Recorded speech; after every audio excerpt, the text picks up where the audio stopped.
Mais que se passe-t-il chez HTC? Regardez ça, c'est l'un des plus beaux smartphones du moment, l'un des smartphones haut de gamme de ce printemps 2015, le One M9. Seulement voilà, il a un problème, ce M9, il se croit déjà en été, il chauffe.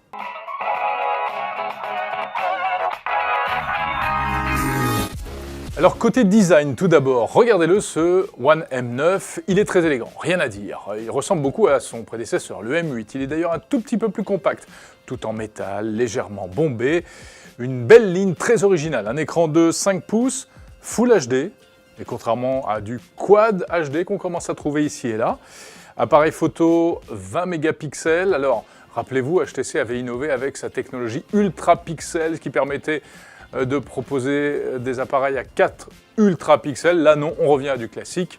En ce qui concerne le processeur, c'est tout simplement la plus grosse bête de course du moment qui fait tourner ce HTC One M9 puisqu'il s'agit du Snapdragon 810. Oui, mais c'est justement ça le problème, on va en parler dans un instant. Alors, juste avant un petit mot du logiciel, c'est de l'Android Lollipop, toute dernière version, plus la surcouche HTC Sense version 7. Avec des raffinements plutôt sympathiques, comme par exemple cette fonction qui vous permet de trier et d'afficher vos applications en fonction de l'endroit où vous vous trouvez, les applis que vous utilisez le plus au travail ou celles que vous utilisez le plus à la maison.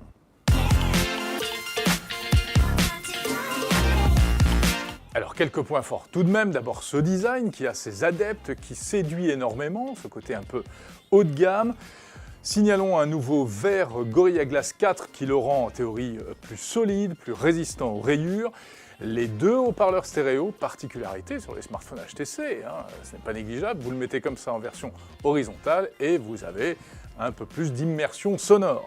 Très bonne luminosité, excellent contraste et puis il est puissant, c'est normal avec le fameux Snapdragon 810, mais il est forcément plus puissant que son prédécesseur, mais malgré tout, d'après les tests du labo 01net.com, eh bien on est peut-être un petit peu en retrait malgré tout de ce qu'on aurait pu espérer.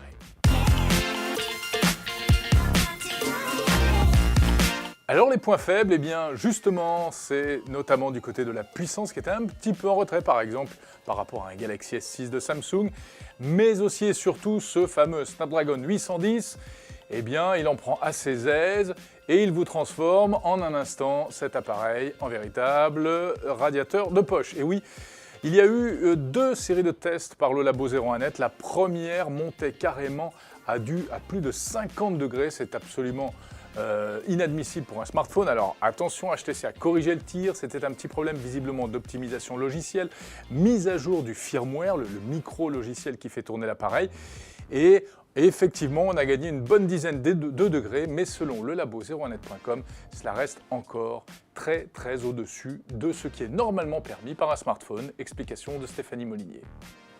Malgré une ultime mise à jour intervenue à peine quelques jours avant la première commercialisation du HTC One M9 chez Orange, le smartphone n'est toujours pas conforme aux performances qu'on est en droit d'attendre d'un smartphone haut de gamme. Certes, avec cette mise à jour logicielle, HTC a réussi à réduire considérablement la surchauffe qu'on avait constatée sur les premières séries. Mais elle subsiste, c'est-à-dire qu'on est passé d'une température qui montait à plus de 50 degrés à une température qui aujourd'hui se stabilise autour de 41 degrés.